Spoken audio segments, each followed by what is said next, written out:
नमस्कार, आप देख रहे हैं न्यूज़ पीआर। मैं हूं आदेशपुरी। 2021 में कोरोना महामारी का सबसे बड़ा सुनामी आया दुनिया के दूसरे सबसे अधिक जनसंख्या वाले देश भारत में। और देखते ही देखते अप्रैल में ऐसा सिचुएशन हो गया कि यहाँ ऑक्सीजन की कमी शुरू हो गई, दवा की कमी शुरू हो गई और हॉस्पिटलों में बेड की कमी शुरू हो गई, क्योंकि संक्रमण इतना तेज़ था कि लोग इतना ज़्यादा इससे संक्रमित होने लगे कि भारत के जितने भी ऑक्सीजन प्लांट थे, हॉस्पिटल थे, मरीजों के सामने बेबस हो गए। और ऐसे में भारत ने जो दुनिया से अपने संबंध बनाए थे, उन संबंधों के आधार पर दुनिया भर से मदद मिलनी शुरू हो गई। भारत सरकार ने कहा कि हमने मदद मांगी नहीं है, लेकिन कोई अगर मदद करता है इस विपरीत परिस्थिति में तो हम मदद लेने के लिए तैयार हैं। आपको बताएं कि अमेरिका से, कुवैत से, यूएई से, सिंगापुर से, जर्मनी, फ्रांस, इंग्लैंड, न जाने कितने देशों से तरह तरह की जो सामग्री है, जो ज़रूरी सामान है, ऑक्सीजन प्लांट हैं, ऑक्सीजन सिलेंडर हैं, या जो भी इक्विपमेंट ज़रूरत पड़ती है, वो सब आने शुरू हो गए।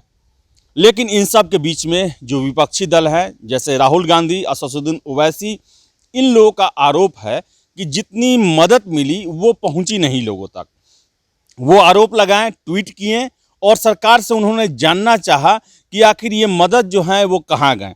आपको हम पूरी कहानी सुनाते हैं।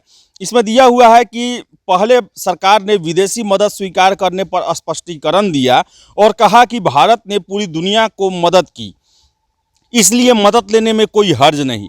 लेकिन अब सवाल उठ रहे हैं कि भारत से विदेशी मदद कई देशों से आ रहे हैं, लेकिन ये मदद कहाँ जा रहा है।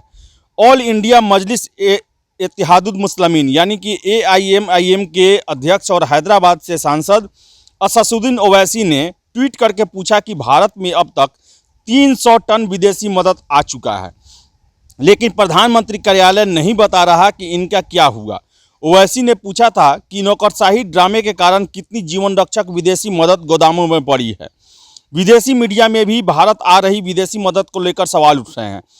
ऐसा इसलिए क्योंकि भारत के अस्पतालों में कोविड मरीजों की दिक्कतों में कोई कमी नहीं आ रही है, कोई ठोस कमी नहीं देखी जा रही है। ये सवाल केवल भारत के भीतर ही नहीं उठ रहा, बल्कि मंगलवार को अमेरिकी विदेश मंत्रालय से भी पूछा गया। 4 मई को अमेरिकी विदेश मंत्रालय की नियमित प्रेस कॉन्फ्रेंस में मंत्रालय की प्रवक्ता जेनिला पोर्टर ने से पूछा गया कि आपने कहा कि अमेरिका से भारत के लिए लगातार मदद भेजी जा रही है, इसकी लंबी लिस्ट भी बताई गई। आपने ये भी कहा कि USAID इंडिया आपूर्ति भेजने की निगरानी कर रहा है। भारत में USAID का बड़ा ऑफिस भी है। ये सामान कहाँ जा रहे हैं, क्या इसकी कोई निगरानी की जा रही है? भारत के पत्रकारों का कहना है कि लोगों तक मदद नहीं पहुँच रही। इसका जवाब देते हुए जेलिना पोर्टर ने कहा कि मैं फिर से यही बात दोहराऊंगी कि अमेरिका ने $10 करोड़ की मदद अब तक भारत को पहुंचा दी है। यह मदद अमेरिकी एजेंसी के जरिए पहुंचाई गई है।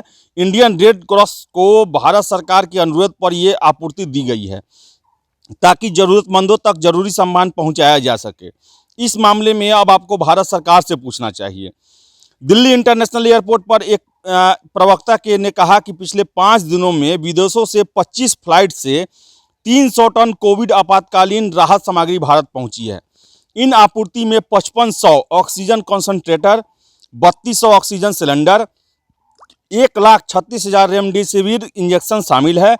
दिल्ली सरकार में स्वास्थ्य सेवाओं की महाप्रबंधक डॉक्टर नूतन मुंदेजा ने कहा कि इन आपातकालीन मदद से लोगों की जान बचाई जा सकती है, पर यह मदद कुछ किलोमीटर की दूरी तक भी नहीं पहुंच पा रही। नूतन ने कहा कि जहां तक उन्हें जानकारी है, अभी तक कोई मदद नहीं पहुंची है। दिल्ली में 1 लाख कोरोना के सक्रिय मामले हैं और 20,000 लोग अस्पतालों में हैं। ये सभी मरीज कुछ बुनियादी सुविधाओं से जूझ रहे हैं। कई अस्पतालों में तो ऑक्सीजन की कमी से दम तोड़ रहे हैं। दिल्ली एयरपोर्ट के प्रवक्ता का कहना है कि अभी तक इसका कोई रिकॉर्ड नहीं है कि मेडिकल आपूर्ति किसी उड़ान से किसी राज्य के लिए भेजी गई हो। वही आपको बता दें कि भारत सरकार ने भी इसको लेकर जवाब दिया है। मंगलवार को इन सवालों के बीच स्वास्थ्य मंत्रालय ने कहा कि करीब 40 लाख सामग्रियां, जिसमें दवाइयां, ऑक्सीजन सिलेंडर, मास्क और अन्य तरह की विदेशी मदद 31 राज्यों और केंद्र शासित प्रदेशों के 38 संस्थानों को भेजे गए हैं। स्वास्थ्य मंत्रालय ने कहा कि ज़्यादातर संस्थान केंद्र सरकार के हैं। कोरोना की दूसरी लहर में हर दिन 4 लाख के करीब संक्रमण के नए मामले आ रहे हैं और भारत ने 16 साल बाद पहली बार विदेशी मदद लेने का फैसला किया है। भारत को कई देशों से विदेशी मदद मिल रही है। भारत के विदेश मंत्रालय के अनुसार यूएई से गुजरात के मुंद्रा पोर्ट पर 20 metric tonne liquid medical oxygen वाले 7 टैंकर आए। यह लिक्विड मेडिकल ऑक्सीजन की ऐसी पहली आपूर्ति है। ब्रिटेन और इंडियन एयरफोर्स के साझे प्रयास से 450 ऑक्सीजन सिलेंडर चेन्नई पहुंचे हैं। इसके अलावा अमेरिका से मदद की 5वीं खेप आई है। इनके मेडिकल उपकरण के अलावा 445 ऑक्सीजन कॉन्सेंट्रेटर हैं। इसके अलावा कुवैत भी इसी तरह की मदद कर रहा है। तो आपको बता दें कि दिल्ली में केंद्र सरकार के 8 में से 6 अस्पतालों में 6 अस्पतालों को विदेशी मदद मिली है। दिल्ली के अस्पताल ऑक्सीजन की कमी से ज़्यादा जूझ रहे हैं। ऑक्सीजन का आवंटन केंद्र सरकार कर रही है और कई बार आपूर्ति में असंतुलन को लेकर भी आरोप लग रहे हैं। स्वास्थ्य मंत्रालय ने कहा है कि दिल्ली में Lady Hardinge Medical College, Safdarjung hospital, Ram Manohar Lohia अस्पताल, AIIMS, Defence and Development Organisation, National Institute of Tuberculosis and Respiratory Disease को विदेशी मदद मिली है। विदेशों में BIPAP मशीन, ऑक्सीजन कंसंट्रेटर और cylinder, PSA oxygen plant, pulse oximeter, दवाइयाँ, PPE, N95 और गाउन मदद के तौर पे आ रहे हैं।